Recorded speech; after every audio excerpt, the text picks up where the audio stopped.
Hello à tous. Alors encore une vidéo pour parler plaquettes de cross. Cette fois-ci l'idée m'en est venue en regardant la dernière vidéo de Jérôme de French qui présente le 1911-1 de chez WE si je ne me trompe pas. Son modèle est présenté avec des plaquettes de cross imitation corne en plastique et je trouvais l'idée intéressante mais le rendu pas terrible en fait. Et comme vous le savez, je fais mes plaquettes moi-même, je les moule en résine et il m'arrive d'avoir des accidents. Récemment, j'ai changé de produit et je sais pas, le mélange a mal réagi. Je me suis retrouvé avec des plaquettes qui n'avaient pas une très très belle finition. Et donc, plutôt que de les jeter, je me suis dit, en regardant la vidéo de Jérôme, qu'il serait peut-être possible de modifier mes plaquettes endommagées pour en faire des plaquettes imitation corne. Donc, je suis parti de mes plaquettes standards larges sur lesquelles je suis venu faire un dessin donc, en m'inspirant d'une image trouvée sur le web. J'ai poncé grossièrement la plaquette pour rendre sa surface mate. J'ai travaillé avec une petite mine, un porte-mine fin pour reproduire le motif. Donc j'ai noirci les zones qui vont être creusées. Et maintenant avec une gouge, donc ce sont des gouges en acier, je viens graver les parties noires.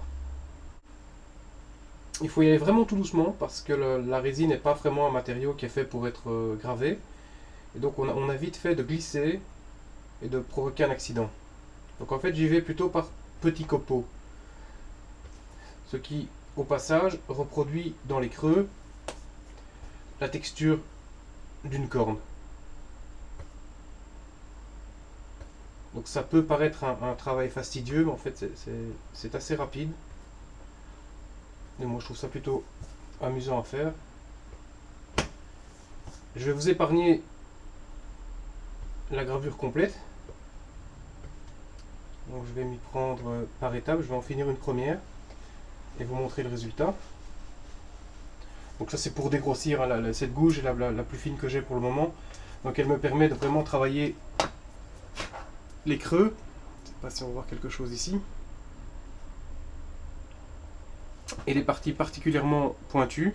On pourrait imaginer qu'on dégrossit aussi le tout avec une Dremel et un outil très fin. Mais enfin ici je vous dis, je cherche vraiment l'aspect granuleux qu'on peut retrouver ici à l'intérieur des creux. Et cet outil pour l'instant est idéal pour ça. Donc je vais continuer ma gravure, finir une plaquette et revenir vers vous. Le boulot de gravure est terminé. Donc le travail à la gouge en respectant les contours que j'avais déterminés d'abord au crayon.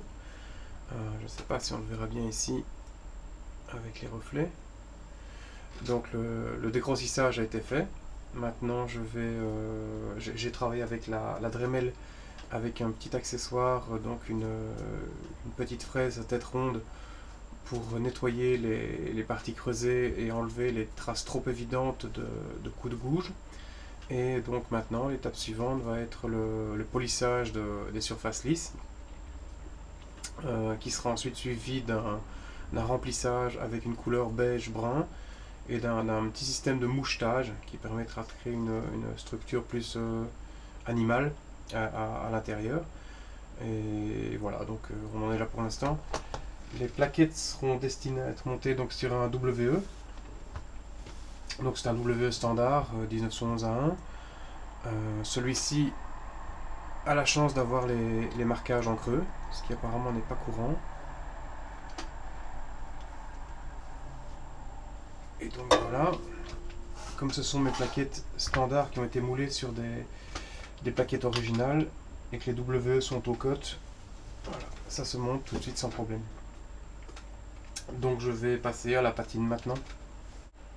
Alors voilà ce que donnent les plaquettes une fois retravaillées avec de la peinture Umbrol, donc de la peinture émail pour modèle réduit. J'ai appliqué la peinture avec un aérographe en partant de nuances qui vont du sable au gris-brun. J'ai rajouté une petite patine à ma sauce. Comme les plaquettes avaient été polies précédemment, il était très facile, une fois la peinture durcie, de passer avec un linge doux pour enlever le surplus de peinture. Donc voilà où on en est maintenant. Les plaquettes ont été polies et remplies donc avec une peinture brunâtre, plutôt que du noir qui pour moi tranche beaucoup trop. Donc on va les monter sur le WE. Tout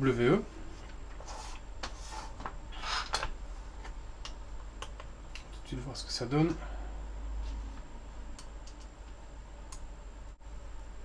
Voilà.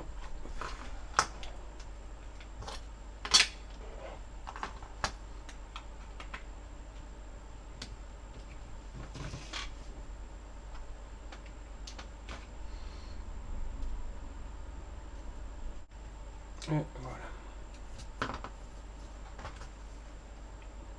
Donc voilà ce que donne le modèle. Je ne sais pas si on verra les marquages de là. Donc le WE est très sympa. Il a malgré tout des défauts. Je reviendrai sur un test de tir plus tard. Moi je l'ai vu, j'ai d'abord été suivi par son look Deuxième Guerre mondiale, mais évidemment le défaut principal qui saute aux yeux ici, c'est la fenêtre élargie.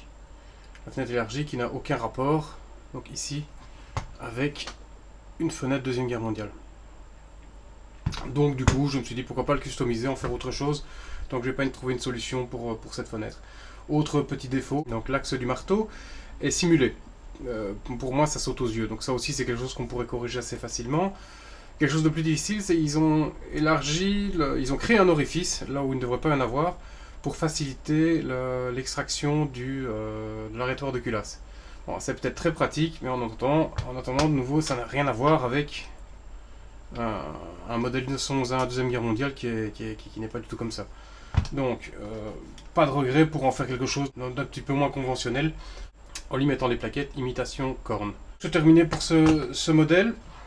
On pourra, donc je vais y revenir avec un test au chrony dans le jardin et un test de précision. Il est sympa pour l'instant, du peu que je puisse en dire, il a tendance à tirer légèrement à gauche, mais ça peut se compenser. La portée, pour ce que j'en ai vu, à 10 mètres il n'y a aucun problème, donc je tire sur des canettes. À 20 mètres il ne faut toujours pas compenser, et au-delà il faut tirer environ 1 mètre au-dessus de la cible. On va s'arrêter là pour le WE pour l'instant. En aparté, je veux juste vous parler d'un projet que je viens de terminer, qui est en fait un Tokyo Marui avec un kit guarder, en fait plutôt un kit guarder avec une mécanique Tokyo Marui, sur lequel je me suis amusé à utiliser le Birchwood Casé Aluminium Black, car le kit guarder est en vrai aluminium, alors que les autres modèles sont plutôt en Zamac.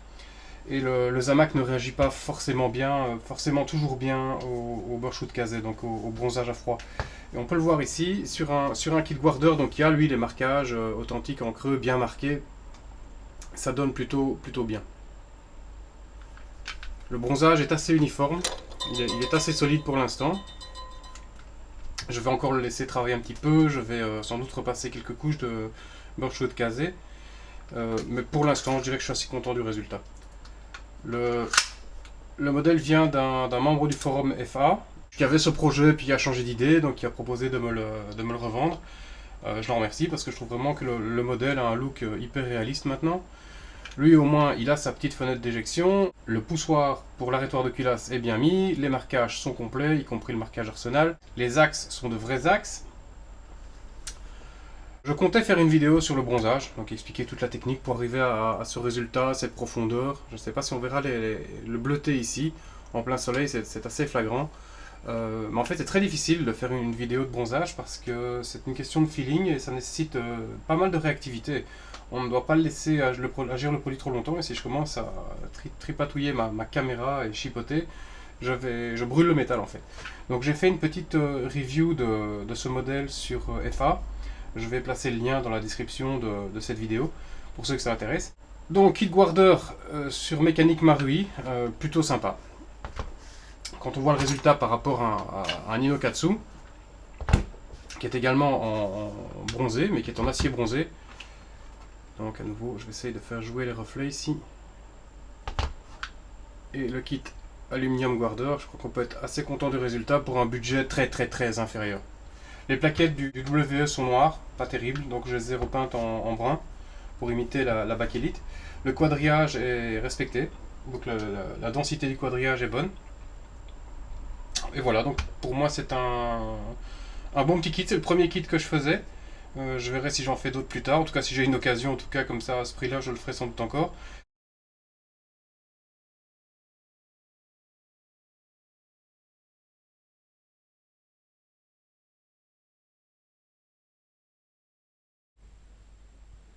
Voilà, c'est fini pour aujourd'hui. Merci pour l'écoute et à bientôt pour d'autres vidéos.